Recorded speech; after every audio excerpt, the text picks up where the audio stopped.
Howdy, folks. It's Dr. Flo back again with today's Love and Action Daily Boost program. As always, I'm here not telling you what I heard, but what I know. What I know is that you're loved and lovable.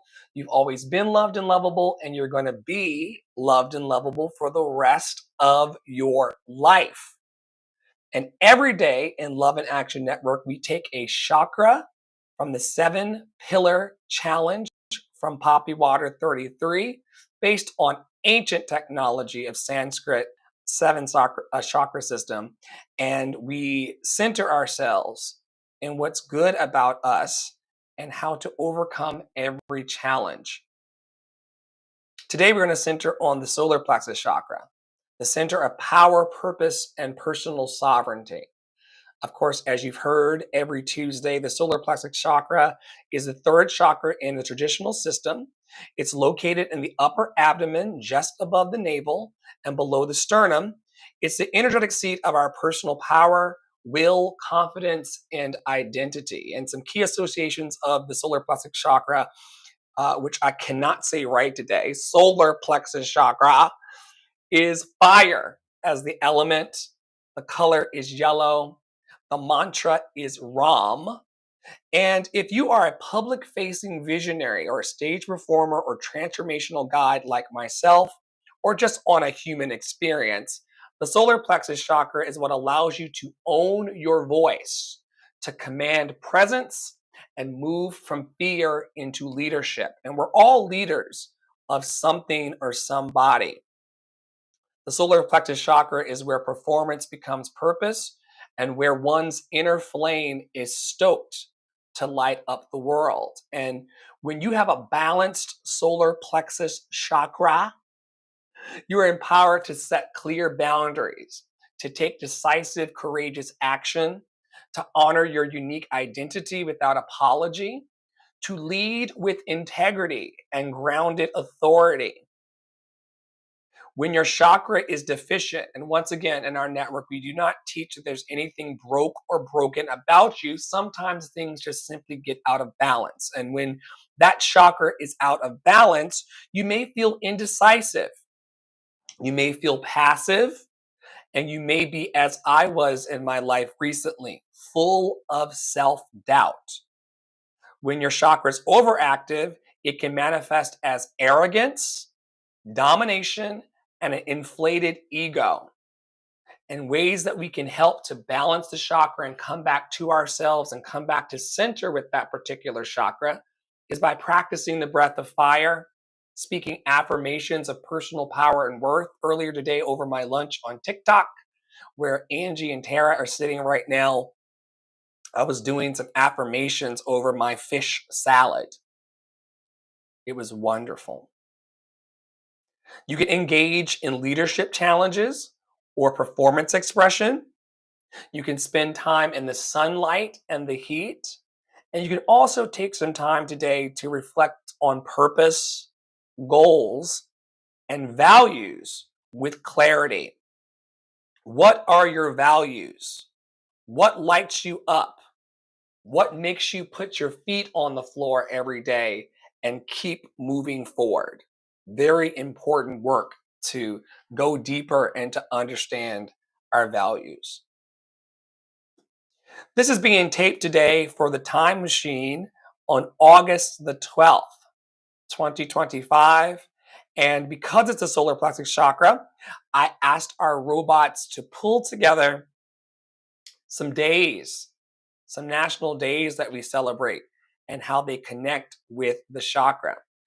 Happy International Youth Day to everybody who celebrates. Young people driving change ignites the solar plexus chakra's essence of purpose and ambition. A fun fact about International Youth Day is that since its creation by the UN in 1998 and the first celebration in 2000, today's theme, local youth actions for the SDGs and beyond, spotlights youth-led sustainability projects globally and how tiny sparks can build big confidence. It's also one of my favorite animals days. World Elephant Day.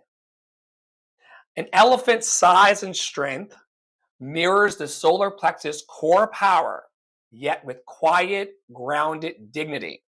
A fun fact about World Elephant Day is that it was founded in 2012 by Patricia Sims and the Elephant Reintroduction Foundation. The day now unites over 100 wildlife organizations championing the survival of both African and endangered Asian elephants, a bold reminder of what collective resolve can preserve. It's also National Vinyl Record Day. Spinning records is about owning your voice literally and metaphorically, which fires up that solar plexus confidence. A fun fact about National Vinyl Record Day is that vinyl has rebounded from near obsolescence into a beloved medium among audiophiles. Artists and fans alike are reclaiming the ritual of analog listening, a playful reclaiming of personal expression. For those of you who celebrate food, it's National Julienne Fries Days. Thin strips of fries, precise, bold, and flavorful, a fun metaphor for empowered choices, what it means in your life to be precise, bold, and flavorful. The fun fact about National Julienne Fries Day is that julienne fries, cut into matchstick thin perfection, shows that attention to detail and making bold flavor moves can boost everyday joy and an inner spark. It's also National Middle Child Day. Middle children often find creative ways to step into their own, a true manipulation of personal power and adaptability. A fun fact about National Middle Child Day is that it was coined in 1986 by Elizabeth Walker. This day celebrates how middle kids develop empathy, negotiation, and independence. And a fun twist is that over half of US presidents were middle children, echoing their knack for leadership. Also, it's India's Librarians Day. I'm going to try to pronounce this Ranganathan Day, a tribute to someone who enlightened the world. It reflects the solar plexus energy through knowledge as power. The fun fact is that this is celebrated as the birthday anniversary of Dr. S.R. Ranganathan, who was born in 1892, known as the father of library science in India. His 5 laws of library science and colon classification, that system revolutionized access to knowledge and user-focused design, tools that shaped our learning empowerment for many years to come. And a bonus quirky connection is that on August 12th, Thomas Edison recorded himself reciting Mary Had a Little Lamb on his phonograph. It's one of the earliest moments of self-recorded art, an audacious move to preserve one's own voice.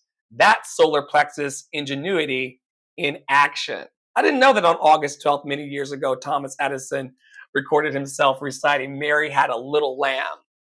That's exciting. Its fleece was white as snow. And everywhere that Mary went, that lamb was sure to go. This week in Love in Action Network, we do have a theme. The theme is leading with love and talking about compassionate leadership. And every day we're offering daily reflections from the chakra's viewpoint to help you lead your families and lead your businesses and lead your children. And the mantra of the day is I do. So what are you doing as a leader in the world? Are you sitting back? Are you sitting back and letting life just pass you by? Are you sitting back and waiting for someone else to give you commands? Are you in command of your experience as a leader through your doing? Here are 10 questions to help you focus today on what you're doing as a leader. How do you, and of course these questions are for me too, Flo, audience, how do you model confidence without arrogance? What steps do you take to help others recognize their own strengths? What steps do you take to help others recognize their own strengths? How do you remain self-motivated while inspiring others? We do a great job of that in Love in Action Network. We've been doing it for 4 years strong. remaining self-motivated in what we got going on, but also not leaving anybody behind. It reminds me of a passage that made me cry last night when I read it online. This author, Adrienne Maree Brown, said she believes it's Harriet Tubman. This energy of freedom is Harriet Tubman going back to free others because it wasn't enough to free only herself. It's not enough for us in Love and Action Network to just set ourselves free. It's not enough for us to just be happy, healthy, and free on our own. We're going back into enemy territory, and we're setting other artists and other creatives and other lovers free every day. And we figured out a way to remain self-motivated, taking care of ourselves while also inspiring other people. In what ways do you hold yourself accountable to the standards that you set? Do you have an accountability coach and clarity coach like Dr. Full or someone else calling you up every week and saying, how you doing with your dreams?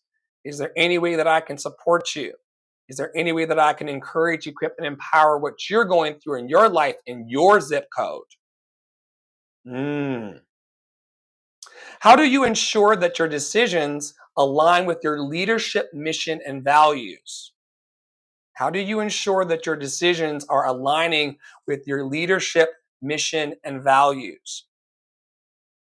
How do you communicate vision in a way that motivates people to act?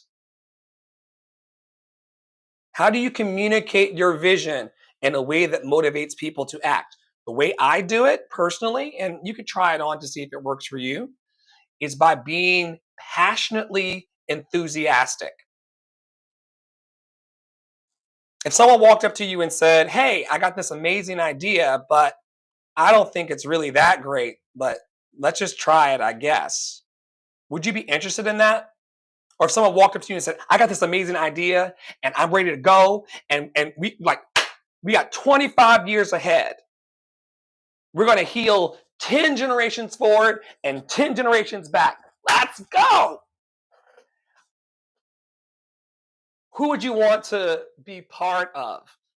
Whose group would you want to be a part of? Would you want to be a part of the group where they were like, oh, we'll figure it out, I guess. We'll start walking in that direction and we'll just do the best that we can and hope nothing bad happens? Or do you want to be with a group of people who are enthusiastically breaking down walls, kicking in doors, lifting the vibration of hope on the planet? Lifting the vibration! So I communicate my vision enthusiastically. I try not to show up anymore if I can't be happy and joyful in the delivery of the message. Nobody wants to be around a party pooper. And that's not to say that I don't have bad days. That's not to say that I feel great all the time. But as it relates to communicating vision and my dreams and the opportunities that I'm reaching for, people want high energy, high vibration from people. It's very attractive being enthusiastic. If you're wondering why your dream isn't working out, or if you're not getting the job opportunities you want, or if doors are not opening for you, I would check in on your enthusiasm. Enthusiasm. It's not waiting for somebody else to make you happy or make you joyful about what you're doing. It's not waiting for, like I said this morning on the clubhouse room. It's not leaving the front door open and waiting for an animal to roam in your house for things to get exciting. It's an enthusiasm. It's you calling on your light and your love and your joy inside and then placing it out in the world over the people that you want to connect with. Next question. What practices strengthen your inner resolve in challenging moments? What are you doing in your life to help strengthen your inner resolve when things get challenging? How do you delegate in a way that builds trust and skills in others? How do you delegate? How do I delegate in a way that builds trust and skills in others? The way that I delegate is by letting them go and do it and seeing what happens first and then giving notes later. These days in Love and Action Network, I'm really trying to instill a greater level of trust in people and self-trust. Don't ask me what you think is best for your business. Don't ask me what needs to go on the business card or what needs to be launched. Launch it, try it. If it flies, then great, we'll keep flying. If it does not fly, then we will pivot and readjust and we will do something else. But don't ask me so you can blame me for it going wrong. Do what you got to do on Solar Plexus Day and every other day to build your trust and skills in yourself. You'll sleep much better at night for that. Last two questions. In what ways do I help others take ownership of their work and success? By leading them to the water and asking them to drink. Dr. Flow no longer drags people into the loved and lovable vibration. If you want to be in it, be in it. If you don't want to be in it, I will assume that you're doing better with your life. That's how I've set myself free in the last few weeks. When people aren't around, I'm not chasing to go see where they are. I'm assuming that they've found better. I'm assuming that they're doing better. I'm assuming that they're working on being better without me. They never needed me. This is not a cult. I'm not building a codependent relationship or organization. You don't need me to be successful. I'm here to help you, but you don't need my black ass. You can do it. Put your back into it. Last question. How do you maintain your personal integrity while holding authority? Oh man, I got to go to a meeting, y'all. How do I maintain my personal integrity while holding authority? Recognizing that I have nothing to prove to y'all, nothing to protect, nothing to hide, and nothing to defend. Say it with me now. I have nothing to prove. I have nothing to protect. I have nothing to hide, and I have nothing to defend. Once you truly come to an energetic place of having nothing to prove, nothing to protect, nothing to hide, nothing to defend, then you'll be free and you'll be able to do whatever you want to do. Thanks for watching today and holding space for love daily. On behalf of our production team, Poppy Water 33, Tara Ola Studio, and myself, Andre in the Flow, we invite you every day to come into our fabulous network, Love and Action Network. And as always, until next time, stay in your power, stay in your joy, stay loved and lovable. We'll see you very, very soon around our vibrant and fabulous community.